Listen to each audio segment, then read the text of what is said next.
Human body में ना जाने कितने फिजिकल, मेंटल और साइकोलॉजिकल प्रोसेसेज म्यूचुअल कोऑर्डिनेशन से चलते रहते हैं, जिनको समझना आसान नहीं है। हम अपनी बॉडी को ऑपरेट तो करते हैं, पर सरप्राइज इस बात का है कि अपनी बॉडी के फंक्शंस, कैपेसिटीज़ और पॉसिबिलिटीज़ को नहीं जानते। क्या यहाँ ये असम्पशन नहीं बनता कि बॉडी और बॉडी ऑपरेटर अलग अलग हैं? We do not know ourselves, our body and our functions, but we think we know. This is an illusion. भ्रम यही है कि हम अपनी बॉडी को नहीं जानते, फिर भी हमें लगता है कि हम जानते हैं।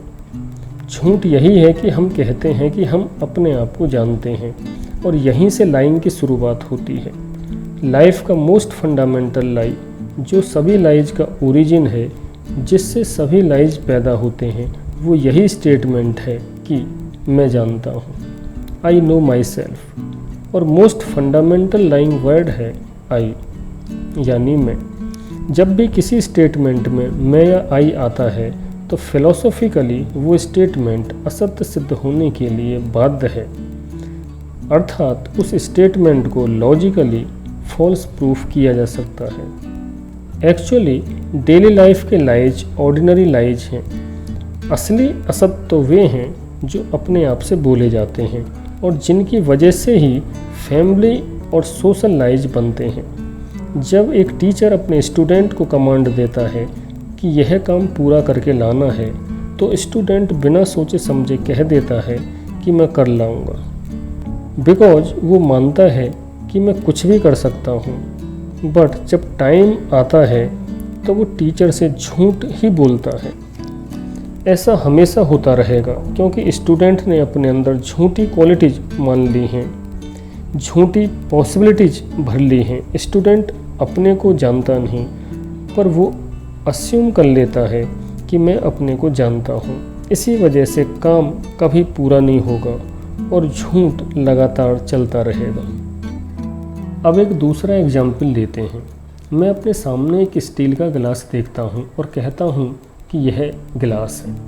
अब इस स्टेटमेंट को इन्वेस्टिगेट करते हैं कि ट्रूथनेस क्या है, सत्यता क्या है। यदि सांसारिक तल पर देखें तो मुझे नहीं पता कि गिलास का मटेरियल कहाँ से आया, कैसे प्रोसेस्ड हुआ और किन वर्कर्स ने इसको बनाया और मुझ तक कैसे कैसे पहुँचा, और इस गिलास का उपयोग क्या है। मैं इन सवालों के जवाब नहीं जानता, और गिलास के 2-4 यूजेज जानता हूँ, और इससे ज़्यादा कुछ नहीं। गिलास के बारे में सांसारिक तल पर मैं कुछ नहीं जानता, ये फैक्ट है। यदि साइंटिफिकली सोचें तो गिलास छोटे छोटे पार्टिकल्स, जिनको एटम्स कहते हैं, एक पर्टिकुलर लैटिस से बने हैं, जिनमें सभी atoms universal forces as gravity, electric, nuclear और भी फोर्सेज की वजह से अपनी अपनी पोजीशन लिए हुए हैं। अब एटम्स क्या होते हैं मैंने नहीं देखे, बस सुना है। किसी ने बता दिया, मैंने मान लिया और याद कर लिया।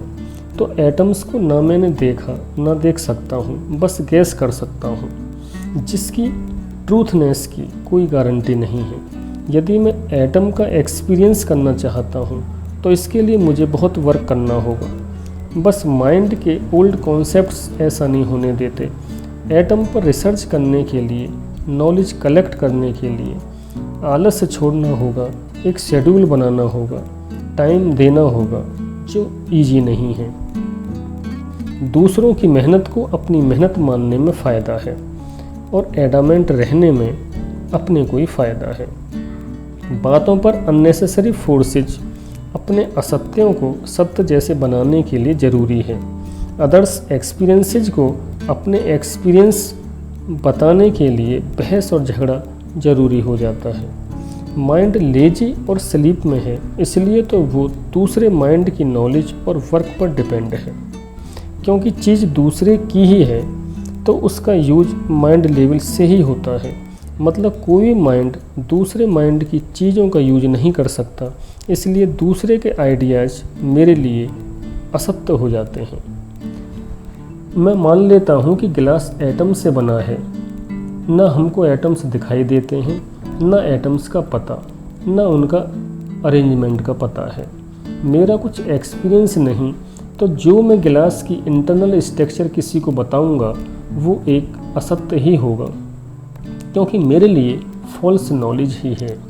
यदि मैं ऐसी इन्फॉर्मेशन कन्वे करूं तो अच्छा होगा कि पहले कहूं कि ऐसा विज्ञान कहता है, तो इन्फॉर्मेशन पहले से ज़्यादा इम्प्रेसिव हो जाती है।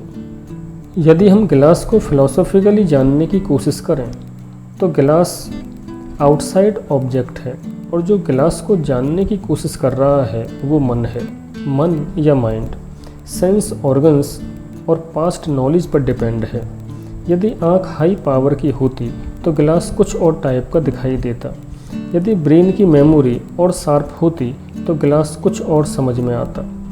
जीभ यदि और ज़्यादा सेंसिटिव होती तो गिलास का टेस्ट भी बता देती। गिलास की नॉलेज हमारे सेंस ऑर्गन्स पर डिपेंड है। इसी वजह से हम दो कॉन्सेप्ट्स पर पहुंचते हैं। फर्स्ट, यदि हमको मोर डेवलप्ड सेंस ऑर्गन्स मिले होते तो हमारा एक्सपीरियंस बिल्कुल डिफरेंट होता। इसी वजह से डिफरेंट स्पीसीज को ऑब्जेक्ट्स अलग अलग दिखाई देते होंगे। सेकंड, ह्यूमन के सेंस ऑर्गन्स में डिफरेंस होता है, इसलिए हर आदमी को चीज़ें अलग अलग नज़र आती हैं, और खाने की चीज़ों में हर आदमी का टेस्ट इसीलिए अलग अलग होता है। फिलोसॉफिकली नॉलेज गेन करने में माइंड ही रोल प्ले करता है। हमको माइंड की लिमिटेशन समझने की कोशिश करनी चाहिए। यदि माइंड डेवलप्ड है तो डेवलप्ड माइंड की नॉलेज लोअर माइंड से अधिक होगी। अब गिलास के बारे में हायर माइंड जो कहता है वो लोअर माइंड को सुनना और समझना चाहिए, तभी लोअर माइंड इवॉल्व होगा। गिलास एटम्स से मिलकर बना है और यूनिवर्सल फोर्सेज जैसे ग्रेविटी, मैग्नेटिक, न्यूक्लियर और भी यूनिवर्स में जो फोर्सेज एग्जिस्ट करते हैं उन सब के रिजल्टेंट्स की वजह से गिलास इस गिलास की फॉर्म लिए हुए है। इनमें से कोई भी फोर्सेज कम ज़्यादा होता है तो गिलास अपनी फॉर्म बदल देगा। यह गिलास इंटरनल फोर्सेज की वजह से दिखाई देता है, पर फोर्सेज नहीं दिखाई देते और गिलास दिखाई देता है। फोर्सेज की वजह से ही गिलास है। फोर्सेज की वजह से एटम्स आपस में जुड़े हुए हैं और गिलास की फॉर्म लिए हुए हैं। जब ये फोर्सेज दूर से देखे जाते हैं तो मैटर दिखाई देता है, और जब फोर्सेज टूटते हैं तो मैटर में मूवमेंट होता है जिसको एनर्जी कहते हैं। एटम के fundamental particles electrons, protons, neutrons जिनसे बने हैं वो एनर्जी है, और एनर्जी बनी है फोर्सेज से। हमको एनर्जी तक तो एहसास होता है पर फोर्स का नहीं। फोर्स के अंदर फोल्डेड स्पेस है और फोल्डेड स्पेस के अंदर प्योर स्पेस, जिसे कॉन्शियस स्पेस कहते हैं। लास्ट में हम कॉन्शियस स्पेस तक पहुंचते हैं। स्पेस ही फोल्ड पर फोल्ड होते हुए हमें गिलास का एहसास कराता है। हमारे आसपास जो ऑब्जेक्ट्स हैं उन सब के लिए भी ऐसा ही है। हम टाइम में जीते हैं। स्पेस ही मल्टी फोल्डेड होकर टाइम में चेंज होता है और टाइम एक्सपेंड होकर स्पेस में कन्वर्ट होता है। मैटर स्पेस की ही फॉर्म है। गिलास हमको फॉर्म लिए हुए दिखाई देता है। हमको उनमें कंपाउंड्स, एटम्स, एटॉमिक लेयर्स तक दिखाई नहीं देते, तो स्पेस कैसे दिखाई देगा। सेंस ऑर्गन्स की लिमिटेशंस हैं, इसलिए माइंड की भी। हमको इस माइंड से एक लेवल पर होने वाले फिनोमेना दिखाई देते हैं जिनके इफ़ेक्ट्स एंड कॉजेज हमारी समझ से बाहर होते हैं। उन पॉइंट्स को देखते हैं जिनसे झूठ की शुरुआत होती है। हम रटी हुई चीज़ों, प्रोसेसेज, फिनोमेना को ऐसे डिस्क्राइब करते हैं जैसे सब कुछ जानते हों। ऐसा डिस्क्रिप्शन इक्वल टू लाइज, असत्य समान ही है। हम किसी भी चीज़ का ओरिजिन और एंड नहीं जानते हैं, फिर भी कहते हैं कि मैं जानता हूँ। हम चीज़ों को रिलेटिवली और सब्जेक्टिवली जानते हैं, पर ऑब्जेक्टिवली नहीं जानते। मतलब ये है कि हम चीज़ों के बारे में अपना ओपिनियन रखते हैं और मानते हैं कि हमारा ओपिनियन सही है। हम चीज़ों को एक नाम देते हैं और इन नाम और शब्दों को याद करने से सोचते हैं कि हमको चीज़ों के बारे में पूरी नॉलेज है। हम नहीं जानते कि हम एक्चुअली क्या चाहते हैं, और जो चाहते हैं उसको पाने का मेथड नहीं जानते और सोचते हैं कि हम मेथड जानते हैं, और इस तरीके से हम झूठ बोलते हैं। हम अपने में वो क्वालिटीज अफिक्स कर लेते हैं जो हमें नहीं होती, और फिर झूठों का एक नेटवर्क बनना शुरू होता है जो फैलता ही जाता है।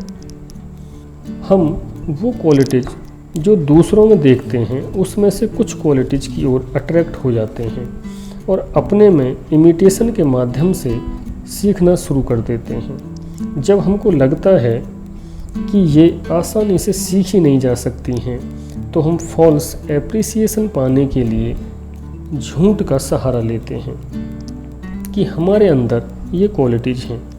दूसरे जानते हैं कि हम में वो क्वालिटीज़ नहीं हैं, और हम ये नहीं जानते कि वो कितनी मेहनत से डेवलप हो सकती हैं।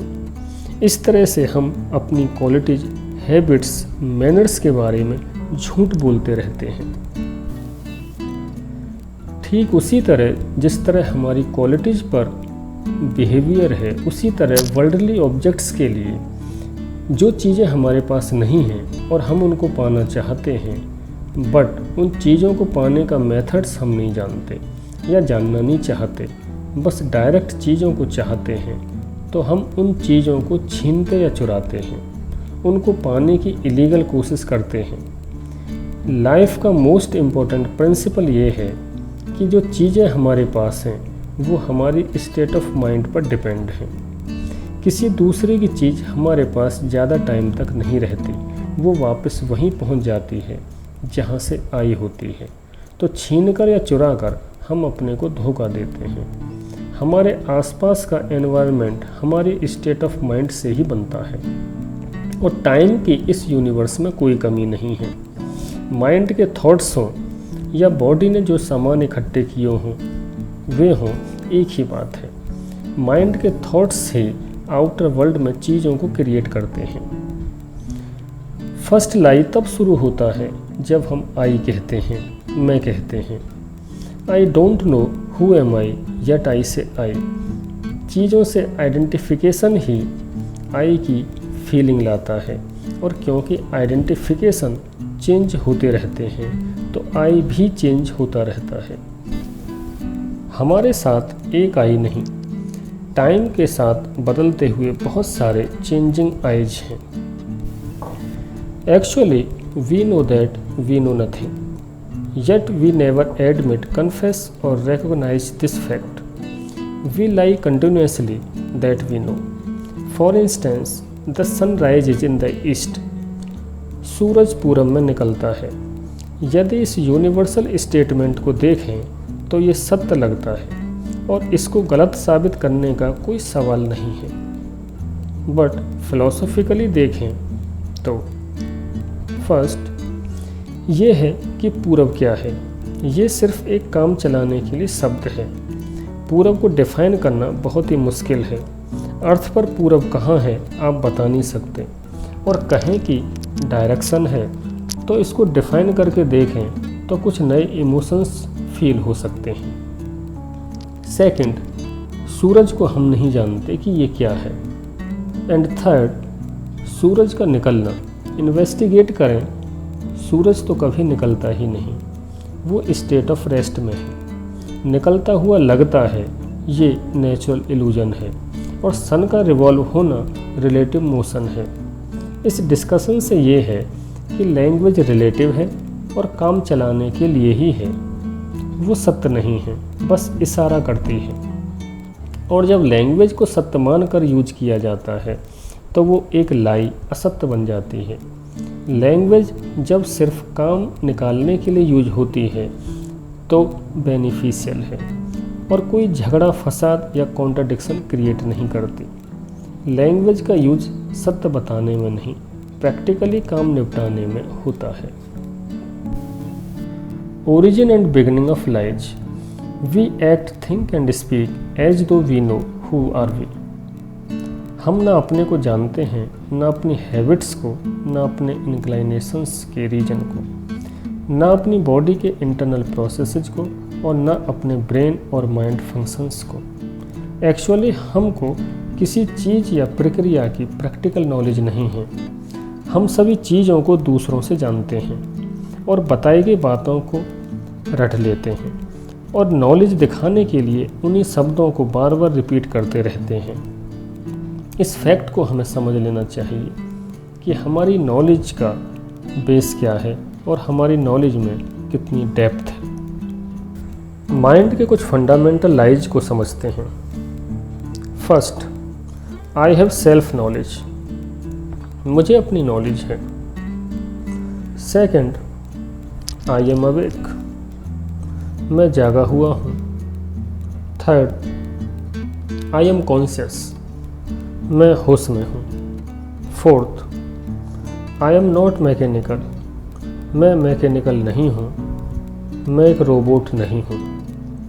ये 4 फंडामेंटल लाइज हैं। I have self knowledge, I am awake, I am conscious, I am not mechanical. इन्हीं फंडामेंटल लाइज पर लाइफ के सारे लाइज बोले जाते हैं, सारे झूठ बोले जाते हैं। हमारे सारे लाइज फंडामेंटल लाइज पर डिपेंड हैं। यदि कोई स्टूडेंट अपने टीचर से झूठ बोलता है कि मैंने होमवर्क कर लिया है, जो कि उसने किया नहीं है, तब वो ये मान रहा है कि प्रेजेंट वर्क का फ्यूचर में रिजल्ट नहीं आता। बट टीचर उसके बिहेवियर, नॉलेज और रिएक्शन को देखकर समझ जाता है कि उसने काम नहीं किया है। ये झूठ स्टूडेंट इस बेसिक लाई पर बोल रहा है, आई हैव सेल्फ नॉलेज। और यदि स्टूडेंट को सेल्फ नॉलेज होती तब वो समझ जाता कि ये झूठ पकड़ा जाएगा।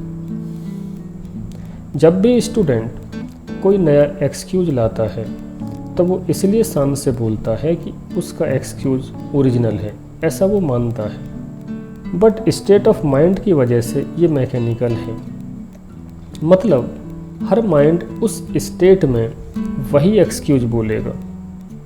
तो जब भी ये सिचुएशन आएगी तो दुनिया का हर एक माइंड ऐसा ही बोलेगा। यह माइंड का मैकेनिकल इफेक्ट है। स्टूडेंट को लगता है कि आई एम नॉट मैकेनिकल, लेकिन वो एक रोबोट ही है। यदि स्टूडेंट दूसरे स्टूडेंट से चीटिंग करके या कॉपी करके कोई काम करता है तो उसको अपनी मेहनत बताता है, तो ये झूठ आई एम अवेक फंडामेंटल लाई पर बेस्ड है। माइंड अवेक में नहीं, स्लीप में है, इसलिए वो लगातार इमिटेशन करता रहता है। यदि माइंड सेल्फ रिमेंबरिंग की ओर चले तो माइंड अवेकनिंग में आता है और माइंड चीज़ों को बहुत अच्छे से जज करता है। प्रेजेंट, पास्ट और फ्यूचर को जोड़कर टाइम को एक साथ देखता है। इस वजह से माइंड में लाइज के लिए स्पेस नहीं बचता। कॉन्शियस होने पर सेल्फ लाइंग और सेल्फ डिसीविंग बंद हो जाती है।